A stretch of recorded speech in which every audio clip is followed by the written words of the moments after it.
Good evening all of you. नमस्कार मेरे प्रिय विद्यार्थियों, आज के सेशन में आप सभी का हार्दिक स्वागत है।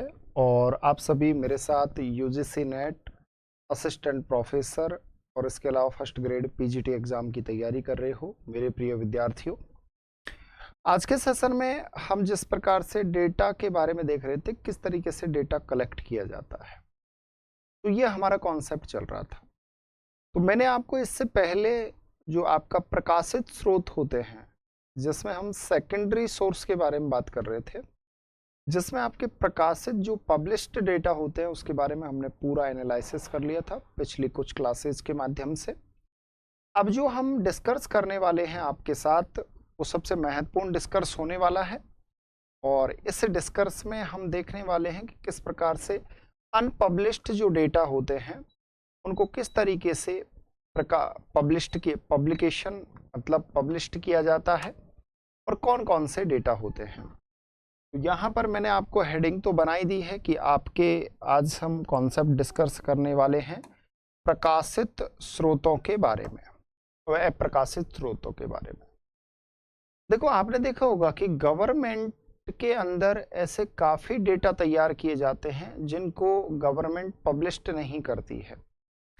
तो सबसे पहले आपने देखा होगा कि हमारे अभिलेखागार होते हैं जिनमें ऐसा डेटा होते हैं जिनको पब्लिश नहीं किया जाता।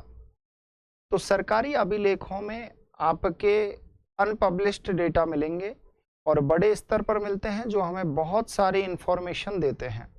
पॉपुलेशन संबंधित इंफॉर्मेशन देते हैं, इसके अलावा रिलीजन संबंधी इंफॉर्मेशन देते हैं, इसके अलावा आपके सोशल संबंधी इंफॉर्मेशन आपको देते हैं, सामाजिक जानकारी, इकोनॉमिक संबंधी आपको इंफॉर्मेशन मिलती है। तो यहां पर आपको नंबर 1 लिखना है सरकारी अभिलेख।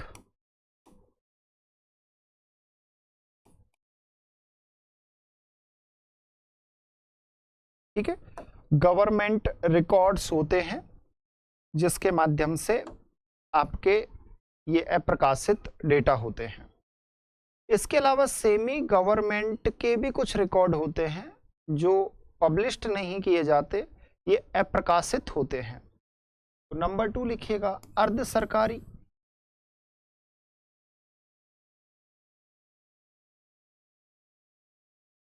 अर्ध सरकारी अभिलेख। तीसरा देखिएगा, तीसरे होते हैं आपके कुछ जो आपके निजी अभिलेख होते हैं जिन्हें प्राइवेट रिकॉर्ड्स के नाम से जाना जाता है। तो निजी अभिलेख इसमें क्या है कि आपके अनपब्लिश्ड रिपोर्ट या रिकॉर्ड्स होते हैं और जिसमें आपकी कुछ कंपनीज होती हैं, कुछ आपके ट्रेड ऑर्गेनाइजेशन होते हैं, कुछ आपके political and non political organisations होते हैं, इसके अलावा आपके वेलफेयर ऑर्गेनाइजेशन होते हैं। ये सभी प्राइवेट रिकॉर्ड्स होते हैं जिन्हें हम कहते हैं निजी अभिलेख। क्या कहते हैं? निजी अभिलेख। ये पर्सनल होते हैं। कोई भी कंपनी है उसमें कुछ ऐसा डेटा होता है जो अपनी सुरक्षा के लिए उनको कभी पब्लिश नहीं करती है, अपने टीआरपी को बचाने के लिए। कुछ ऐसी सेमी गवर्नमेंट संस्थान होती हैं जिसमें आपके म्युनिसिपल कॉरपोरेशन आती है, म्युनिसिपैलिटीज आती हैं, पब्लिक सर्विस डिपार्टमेंट जिसे लोक सेवा विभाग कहते हैं। तो लोक सेवा, जितने भी लोक सेवा विभाग हैं आपके, आरपीएससी हो गया, इसके अलावा आपका राष्ट्रीय मानव अधिकार आयोग हो गया, ये सब लोक सेवा विभाग हैं। तो ये क्या है, अपने जो डेटा होते हैं उन डेटाओं की सुरक्षा रखते हैं और इनको पब्लिश्ड नहीं करते हैं, ये अप्रकाशित होते हैं। ठीक है, तो यहां पर अब हम नंबर 1 डिस्कस करने वाले हैं सरकारी अभिलेख के बारे में। चलिएगा, लिखिएगा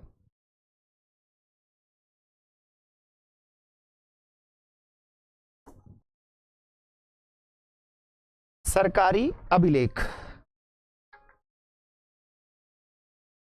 ये जो आपके सरकारी अभिलेख होते हैं डियर, ये इसके अंतर्गत, सरकारी अभिलेखों के अंतर्गत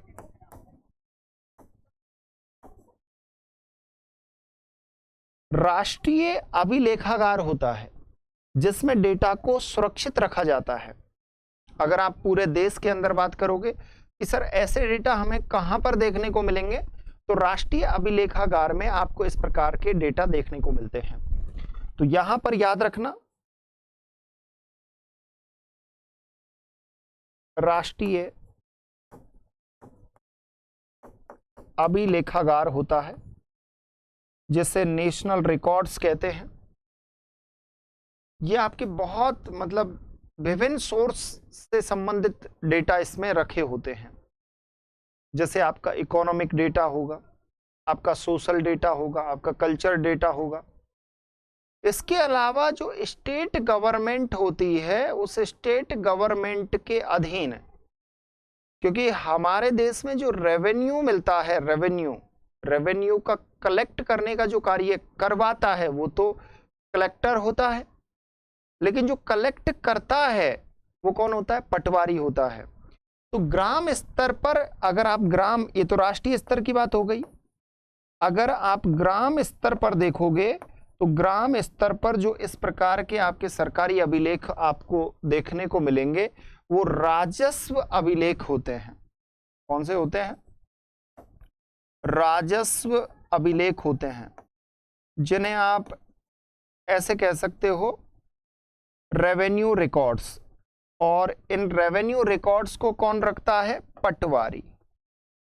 पटवारी का कार्य होता है ये रेवेन्यू रिकॉर्ड्स को कलेक्ट करना और उनको सुरक्षित रखना, उनके सिक्योरिटी। ये पब्लिश्ड नहीं किए जाते क्योंकि इसमें गोपनीयता होती है। जो ऐसा कोई डेटा जिसमें गोपनीयता हो या डेटा प्राचीन हो, तो वो जो डेटा है वो अप्रकाशित रूप में होता है। अब जैसे ऐसे काफी डेटा को गवर्नमेंट आने वाले समय में, जो आपके राष्ट्रीय अभिलेखागार होते हैं जिनमें आपके बहुत महत्वपूर्ण इंफॉर्मेशंस हैं, उनको पब्लिश भी करती है काफी बार निकाल के। ठीक है। अर्ध सरकारी, गोपनीयता की जिस डेटा में बात होगी उसको पब्लिश्ड नहीं किया जाएगा, याद रखना।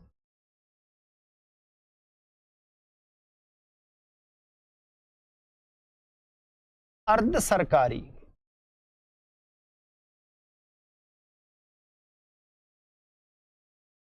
अब देखो यहां पर समझने वाली बात यह है कि सर अर्ध सरकारी में ऐसी कौन कौन सी संस्थान होती हैं जो डेटा को पब्लिश्ड नहीं करती। तो अर्ध सरकारी संस्थान में एक आपकी नगर निगम होती है, नगर निगम, म्युनिसिपल कॉरपोरेशन के नाम से जाना जाता है, इंग्लिश में कहते हैं इसे। इसके अलावा नगर पालिका, म्युनिसिपालिटीज,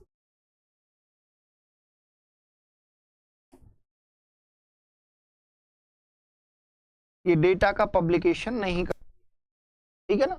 इसके पास जो डेटा होता है वो बहुत मतलब महत्वपूर्ण डेटा होता है जिसका पब्लिश्ड नहीं किया जाता, ये अनपब्लिश्ड डेटा होता है, अप्रकाशित होता है। लोक सेवा विभाग, पब्लिक सर्विस डिपार्टमेंट, ये अर्ध सरकारी लोक सेवा विभाग। तो ये कुछ ऐसे डिपार्टमेंट होते हैं जो अर्ध सरकारी होते हैं और जो डेटा का पब्लिश्ड डेटा को नहीं करते हैं। इसके अलावा निजी अभिलेख होते हैं, लिखिएगा।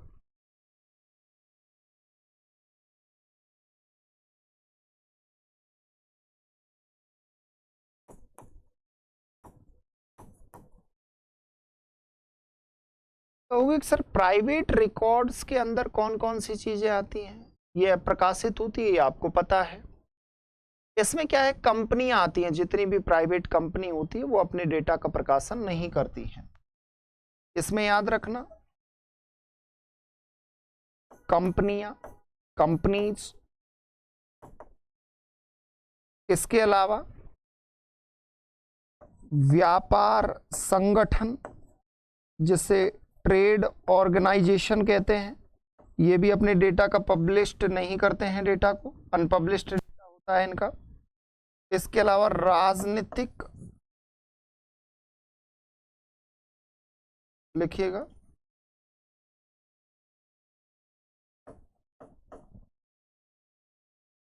राजनीतिक संगठन जिसे पॉलिटिकल ऑर्गेनाइजेशन कहते हैं। जैसे पॉलिटिकल ऑर्गेनाइजेशन संगठन में कांग्रेस है, बीजेपी है, तो इनका डेटा जो महत्वपूर्ण डेटा होता है काफी ऐसा होता है जिसको पब्लिश्ड नहीं करते, अनपब्लिश्ड डेटा होता है। गैर राजनीतिक संगठन,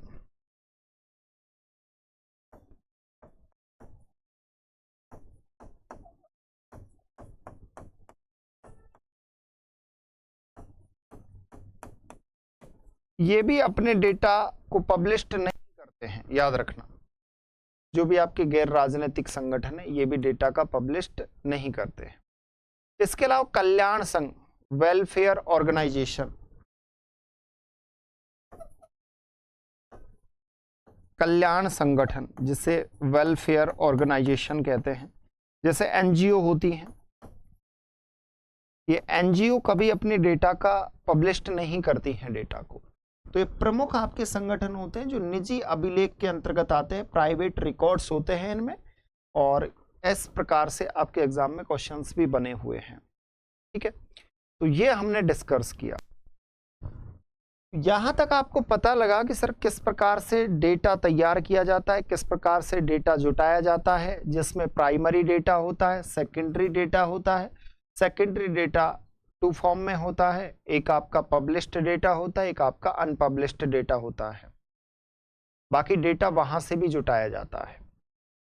अब बात करते हैं कि जनगणना करते समय जो डेटा कलेक्ट किया जाता है वो इतने मार्गों से किया जाता है, और विभिन्न, चाहे आपके लोगों की संख्या को आप काउंट कर रहे हो, या आप किसी भी क्षेत्र की सॉइल के बारे में इंफॉर्मेशन ले रहे हो, या वहां के फॉरेस्ट के बारे में इंफॉर्मेशन ले रहे हो, तो डेटा कलेक्ट करने का जो फॉर्मेट है ये यही रहेगा, जिसमें प्राइमरी और सेकेंडरी डेटा रहेगा। तो मैंने आपको कॉन्सेप्ट समझाने के लिए पूरा कॉन्सेप्ट बताया था। ठीक है, अब जो हम देखने वाले हैं वो है आपका जनगणना।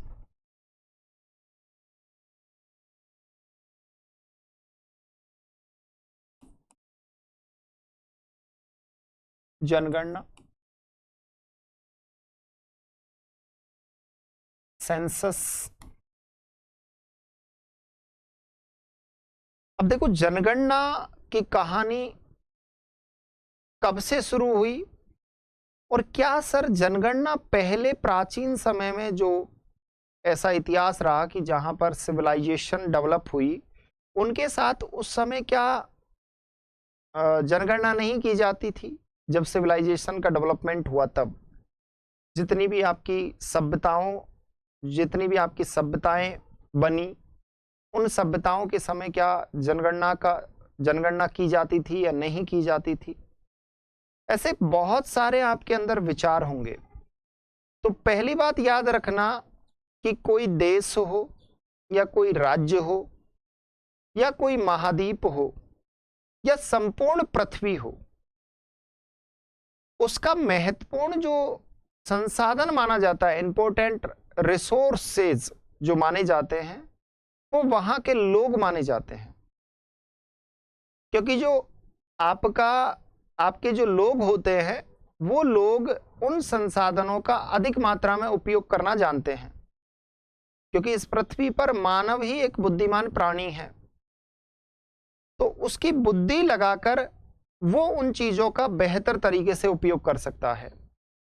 तो इसमें सबसे महत्वपूर्ण बात बताई गई है कि जो सेंसस होता है, ये किसी भी देश का, किसी भी राष्ट्र का, किसी भी कॉन्टिनेंट का एक महत्वपूर्ण संसाधन होता है, जनगणना। तो यहां पर नंबर 1 आप लिखिएगा, जनगणना राष्ट्र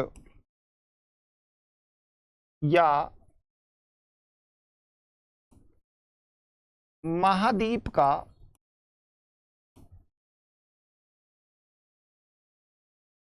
महत्वपूर्ण संसाधन होती है। अब इसमें हम क्या है, लोगों के बारे में इंफॉर्मेशन जुटा पाते हैं कि उनका सोशल जो लाइफ है उनकी कैसी है, इकोनॉमिक लाइफ कैसी है, इसके अलावा कल्चर लाइफ कैसी है। और इस कल्चर मतलब कल्चर का जो जन्म हुआ है वो रिलीजन से हुआ है, धर्म से हुआ है, धर्म के आधार पर। आगे सुनिएगा।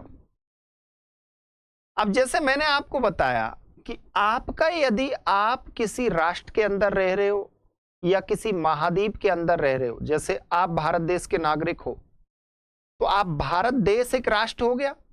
आप जिस कॉन्टिनेंट में रह रहे हो वो एशिया है।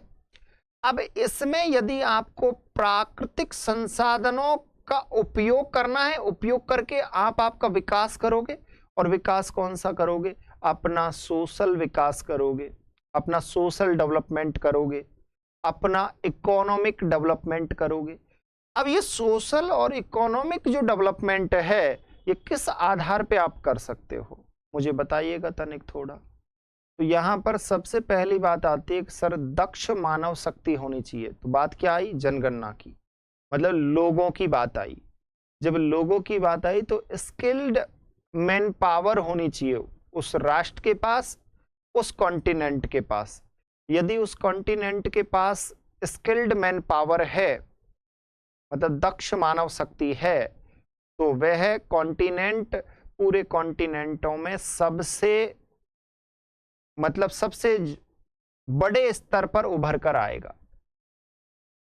और यदि उसके पास स्किल्ड मैन पावर नहीं है, अब जैसे एशिया कॉन्टिनेंट की बात कर लो, एशिया कॉन्टिनेंट एक पावरफुल कॉन्टिनेंट बनता जा रहा है। रीजन, क्योंकि भारत और चीन के पास मैन पावर है और ये मैन पावर ही सबसे बड़ी पावर मानी जाती है। आज विश्व के विभिन्न देशों के साथ भारत के संबंध इतने मधुर कैसे हैं, ये आप सोच सकते हो कि विश्व के जो महाशक्तियां हैं वो भी भारत से मित्रता और भारत से अपने मधुर संबंध रखना चाहती हैं। आप ये सोच सकते हो कि जितने भी आपके अरब के जितने भी देश हैं वो आज भारत के साथ मधुर संबंध रखना चाह रहे हैं। तो इसका रीजन क्या है? इसका रीजन है मैन पावर, क्योंकि मैन पावर ही आपके इकोनॉमिक और आपके सोशल डेवलपमेंट में अपना महत्वपूर्ण योगदान देती है। तो मेरी बात को आप समझ गए होंगे। इसीलिए किसी भी राष्ट्र के लिए उसका आधारभूत जो तत्व होता है वो उसकी जनसंख्या होता है। क्या होता है? जनसंख्या होता है।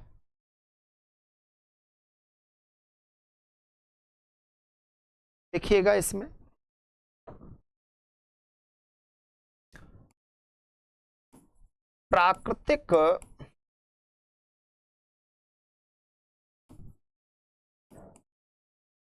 प्राकृतिक संसाधनों का अधिकतम उपयोग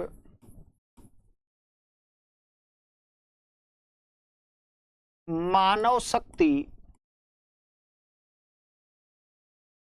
के द्वारा किया जाता है।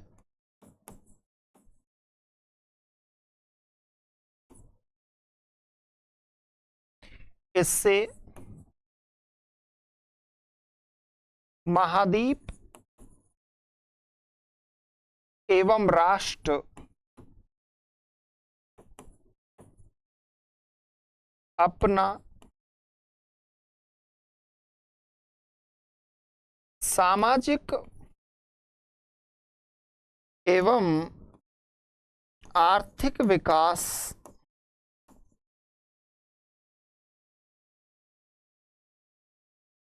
कर पाते हैं,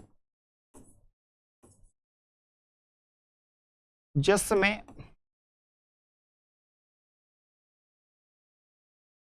दक्ष मानव शक्ति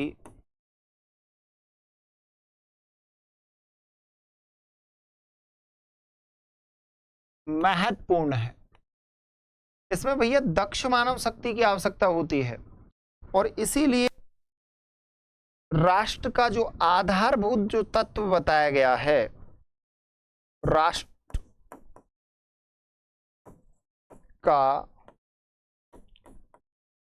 आधारभूत तत्व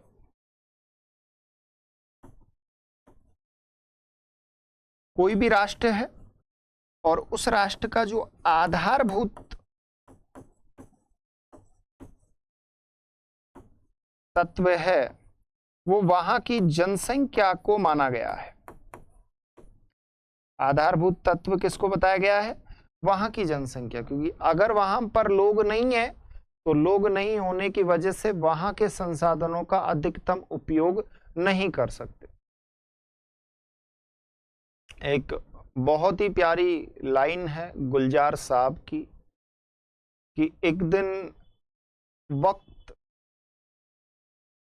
हाँ सुनिएगा, एक बहुत ही प्यारी लाइन है गुलजार साहब की कि एक दिन शिकायत तुम्हें वक्त से नहीं उससे होगी कि जिंदगी सामने थी और तुम दुनिया में उलझे रहे। तो मेरे प्रिय विद्यार्थियों, अपने जीवन को देखो, उसको मापो और अपने जीवन को बेहतर बनाओ, फिर बाद में तुम्हें मलाल ना रहे, याद रखना। अब सुनिएगा, अब यहां पर हमको पता लग गया कि सर ये है जनगणना राष्ट्र या महाद्वीप का महत्वपूर्ण संसाधन है और इसीलिए जनगणना करवाना जरूरी है। अब बात ये आती है कि सर जनगणना का कार्य कब शुरू हुआ था और ऐसे कौन से कॉन्टिनेंट में शुरू किया गया? तो आप सभी को पता है कि पृथ्वी पर आपके 7 कॉन्टिनेंट हैं, 7 महाद्वीप हैं।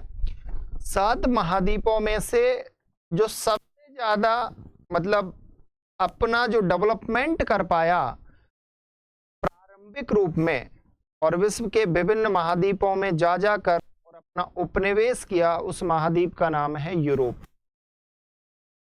यूरोपीय लोग चातुर तो थे ही, लेकिन उसके साथ बुद्धिमान भी थे और उसके साथ उनके पास बहुत सारी मतलब स्किल भी था और इसके साथ साथ उनके पास मतलब शारीरिक और बौद्धिक रूप से भी वो मजबूत थे। विश्व के विभिन्न देशों में गए, जहां पर भी गए वहां पर अपना शासन किया और वहां के लोगों को अपनी अधीनता स्वीकार करा दी। तो यूरोप में ही प्रथम बार इस जनगणना का कार्य किया गया था और यूरोप के 2 महत्वपूर्ण क्षेत्र हैं, एक न्यू फ्रांस है, न्यू फ्रांस आपके क्यूबेक में है, और दूसरा जो महत्वपूर्ण क्षेत्र है वो एकेडिया है, जो आपके नोवा स्कोटिया में है। एकेडिया, यहां पर ये जनगणना का जो कार्य किया गया ये 1665 से लेकर और 1754 के बीच में किया गया था। 1665 से लेकर और 1754 के बीच में किया गया था और इस समय के बीच में यहां पर लगभग 12 से लेकर 14 बार जनगणना हुई थी। कितनी बार? 12 से लेकर 14 बार जनगणना हुई थी और ये क्रमिक अंतरालों में ये जनगणना की गई थी। ऐसा नहीं है कि अंतराल में नहीं की गई हो, और उसके आधार पे अपने डेटाओं को बताया था इन्होंने। तो यहां पर लिखिएगा, फर्स्ट जो सेंसस किया गया वर्ल्ड के अंदर, सेंसस विश्व की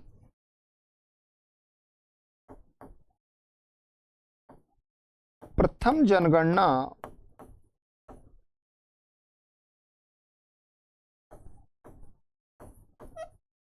यूरोप महाद्वीप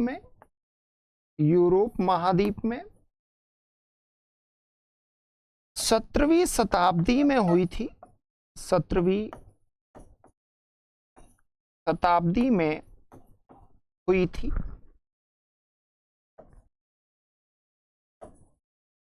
कब हुई थी? 17वीं शताब्दी में हुई थी। अब यहां यूरोप महाद्वीप में हुई तो इसके 2 क्षेत्र हैं, एक न्यू फ्रांस है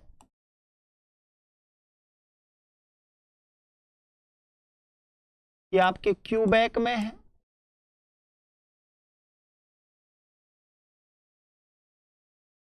और इसके अलावा दूसरा जो क्षेत्र है वो एकेडिया है।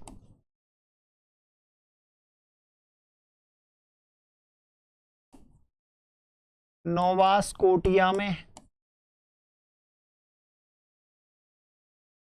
यहां पर 1665 से लेकर इन दोनों क्षेत्रों में और 1754 के बीच में लगभग बताते हैं कि ये क्रमिक अंतराल में जनगणना हुई थी। क्रमिक अंतराल में ये जनगणना हुई और ये लगभग 12 से 14 बार हुई थी। कितनी बार? 12 से 14 बार ये जनगणना हुई थी। इससे आपके कॉन्सेप्ट क्लियर हो गए होंगे। यूरोप महाद्वीप प्रथम महाद्वीप है जिसने सबसे पहले जनगणना का कार्य किया था, याद रखना। उससे पहले भी जनगणना के कार्य किए गए थे, लेकिन एक क्रमिक अंतराल में, एक जैसे बोले कि साइंटिफिक मेथड के माध्यम से जनगणना नहीं हुई थी। और उससे पहले जो जनगणना हुई थी उसमें कुछ बिंदुओं को शामिल किया गया था, कुछ बिंदुओं को नहीं किया गया था। जैसे जनगणना के जो पक्ष होते हैं, जिसमें आयु संरचना होती है, लिंग अनुपात होता है, जनसंख्या वृद्धि होती है, जनसंख्या अनुपात होता है, इसके अलावा ग्रामीण नगरीय जनसंख्या होती है, ऐसे काफी आपके पक्ष थे।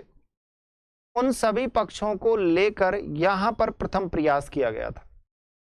उसके बाद जनगणना का कार्य इटली में हुआ और ये 1750 के आसपास ये जनगणना हुई थी इटली में।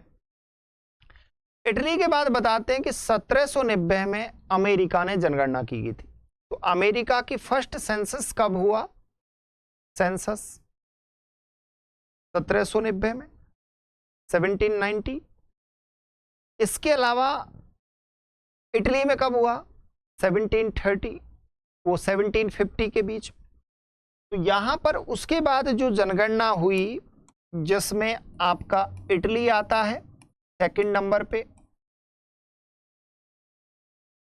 इटली में 1750 में हुई थी फर्स्ट, प्रथम जनगणना।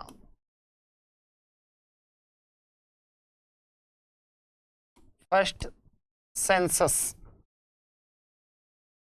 थर्ड नंबर पे अमेरिका है।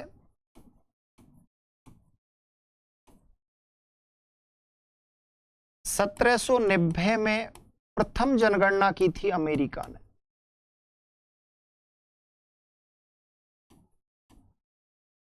याद रखना। उसके बाद फ्रांस ने जनगणना तो की थी, लेकिन एक सिस्टमेटिक तरीके से जनगणना नहीं हो पाई, तो इसके डेटा पब्लिश्ड नहीं हो सके। 1830 में फ्रांस ने अपने जनगणना की और अपने डेटा प्रकाशित किए, पब्लिश्ड किए। तो यहां पर लिखिएगा 4 नंबर पे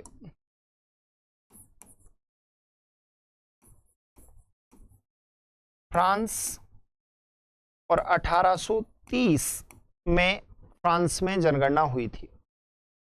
उसके बाद इससे पहले ब्रिटेन कर चुका था जनगणना, क्योंकि इसके और ब्रिटेन में साथ साथ हुई थी, लेकिन फ्रांस अपने डेटा पब्लिश्ड नहीं कर सका, तो ब्रिटेन ने 1801 में अपने डेटा प्रकाशित कर दिए थे। तो यहां पर याद रखना, ब्रिटेन के जो डेटा प्रकाशित हुए थे ना ब्रिटेन के अंदर, वो ब्रिटेन में जो जनगणना के डेटा जो प्रकाशित किए गए थे वो 1801 में किए गए थे।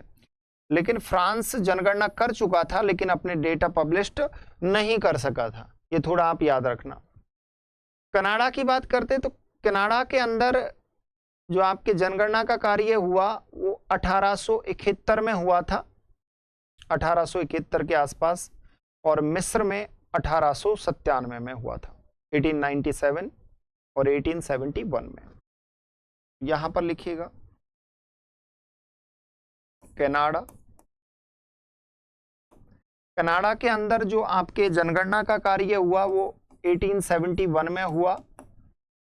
इसके अलावा मिस्र इसलिए क्योंकि ये सभ्यता है, इससे संबंधित एग्जाम में क्वेश्चन पूछे जा सकते हैं।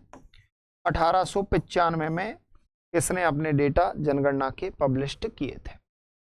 तो ये कुछ, अब ये डेटा किस पर आधारित थे? जैसे आप मेरे से पूछो कि सर ये जो जनगणना का कार्य किया गया, तो जो डेटा थे, जो आंकड़े थे, जब इन आंकड़ों का प्रकाशन किया गया तो आंकड़ों का आधार क्या था? तो माय डियर, ये जो आंकड़े प्रकाशित किए गए थे इन देशों में, तो वहां के लोगों की सांस्कृतिक स्थिति के बारे में, सांस्कृतिक दशा के बारे में बताया, सामाजिक दशा के बारे में इन डेटाओं में बताया गया, और साथ के साथ में आर्थिक दशा के बारे में भी जो ये डेटा पब्लिश किए गए थे इसमें बताया गया कि इनकी सांस्कृतिक स्थिति क्या थी, कल्चरल सिचुएशन, इसके अलावा सोशल एंड इकोनॉमिक स्थिति इनकी क्या थी। अब बात करते हैं कि हम भारत देश में जनगणना का जो कार्य है वो सर कब किया गया। तो अब हम डिस्कस करते हैं भारत का। किसका करते हैं? भारत का, क्योंकि आपके लिए एग्जाम की दृष्टि से बहुत महत्वपूर्ण है भारत की जनगणना।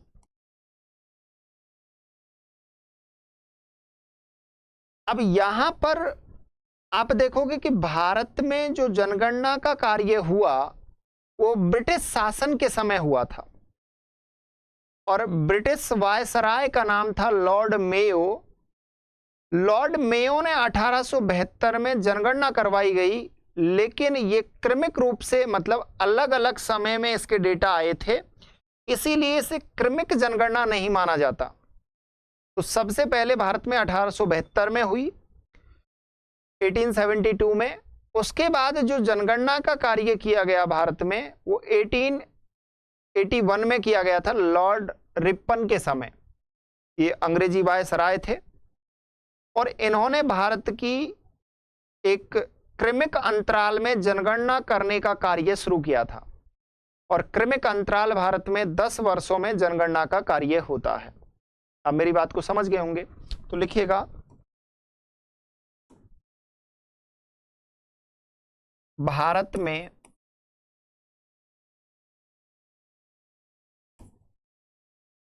प्रथम जनगणना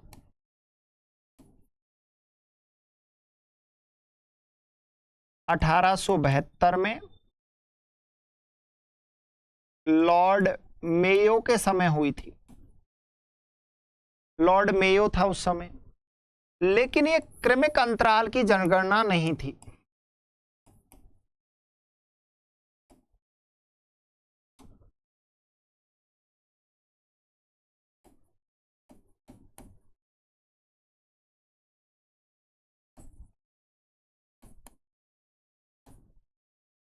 नहीं थी। और दूसरी सबसे महत्वपूर्ण बात कि अलग अलग क्षेत्रों में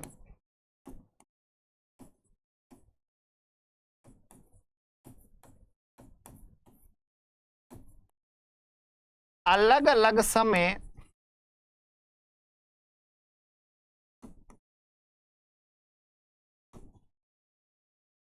पर जनगणना की थी। यहां पर दो बातें क्लियर हो जाती हैं। अब बात आती है कि भारत में जो क्रमिक, भारत की प्रथम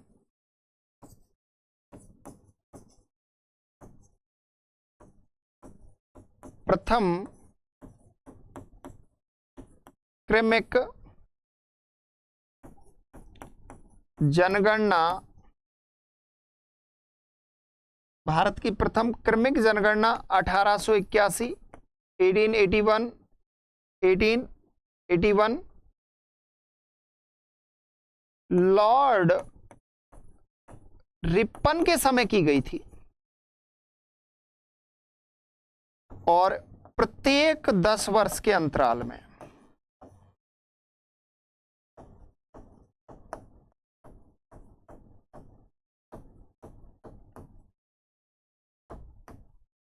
तो प्रत्येक 10 वर्ष के अंतराल में भारत में जनगणना की जाती है 1881 के बाद।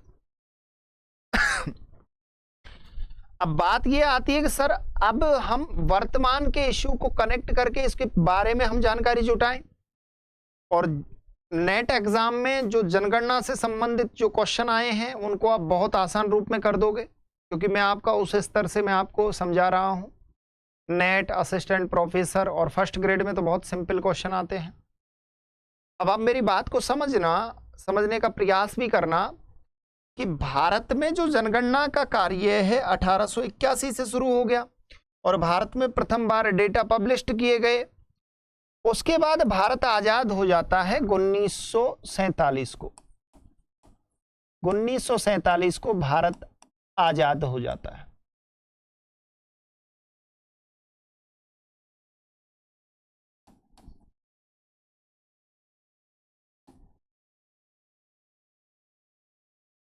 और सबसे महत्वपूर्ण बात क्या है कि 1950 को संविधान लागू हो जाता है।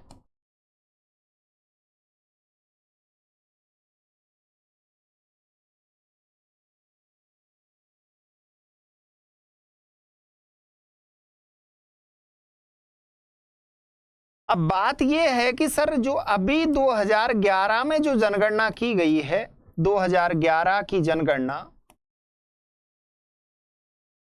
एक मिनट इसकी पृष्ठभूमि बता देता हूं आपको पूरी। अब जैसे ही संविधान लागू हुआ तो संविधान लागू होने का अर्थ है विधान, विधान का अर्थ है कानून। अब इससे पहले तो जो हम जनगणना कर रहे थे वो ब्रिटिश शासन के अनुसार कर रहे थे, लेकिन अब जो हम जनगणना करेंगे वो ब्रिटिश शासन के अनुसार नहीं करके अब हमारे शासन के अनुसार करेंगे। उसमें नियम भी हमारे होंगे, कानून भी हमारे होंगे। तो भारत देश के अंदर जनगणना एक्ट लाया गया था 1948 में, और इस जनगणना एक्ट के तहत क्या कार्य हुए उनको आप समझने का प्रयास करना। तो भारत में, याद रखना, भारत में जनगणना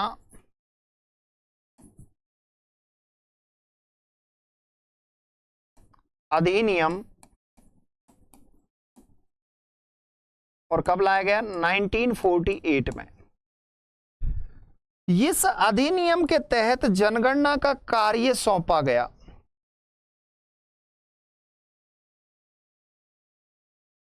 जनगणना का कार्य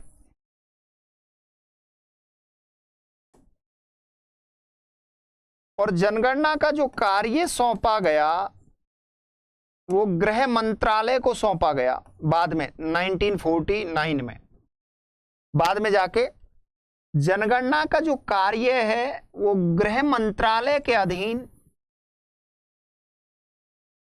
गृह मंत्रालय,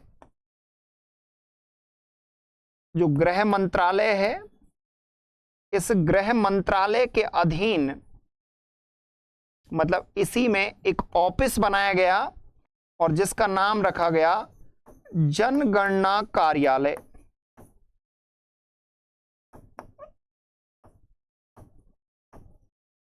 ये जो जनगणना कार्यालय था इसमें दो व्यक्तियों को नियुक्त किया गया, जिसे एक व्यक्ति को कहते हैं भारत का महारजिस्ट्रार और दूसरा व्यक्ति जनगणना आयुक्त होता है। तो इसमें दो अधिकारियों की नियुक्ति की गई।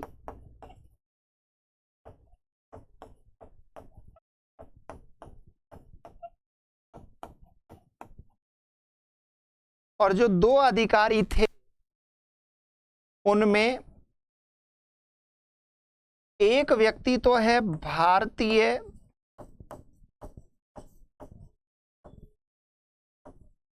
महा रजिस्ट्रार और दूसरा जो व्यक्ति है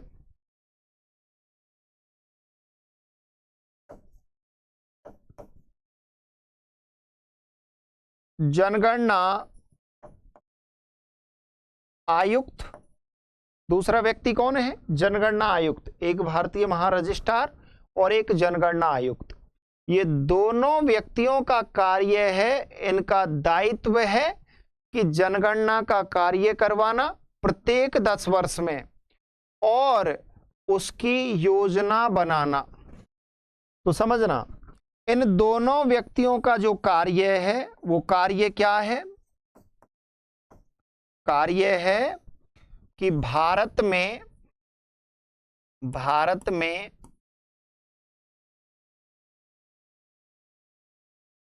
जनगणना का कार्य संपन्न कराना तथा जनगणना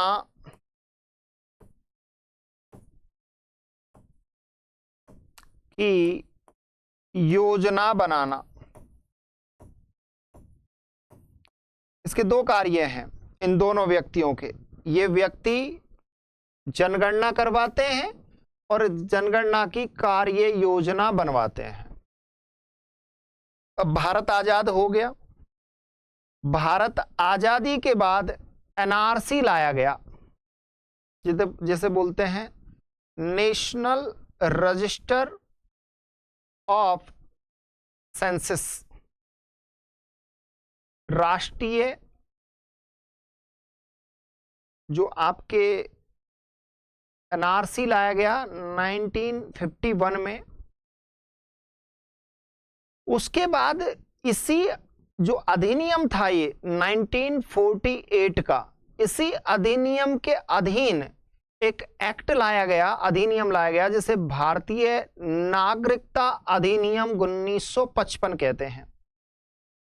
तो इसमें भारतीय, समझिएगा, इसी के अधीन जो आपका जनगणना जो कार्यालय है,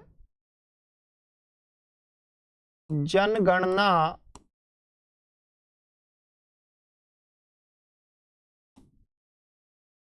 कार्यालय जो कार्य है वो लोगों की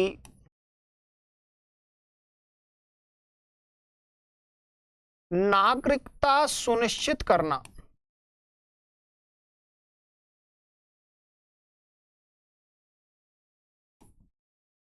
क्या करना? लोगों की नागरिकता सुनिश्चित करना। अब सबसे बड़ी समस्या है कि सर लोगों की नागरिकता सुनिश्चित कैसे करेगा ये जनगणना कार्यालय? क्योंकि अधिनियम हमारा जनगणना 1948 में आया, तो जब लोगों की नागरिकता सुनिश्चित करने के लिए एक एक्ट लाया गया जिसे कहते हैं भारतीय नागरिकता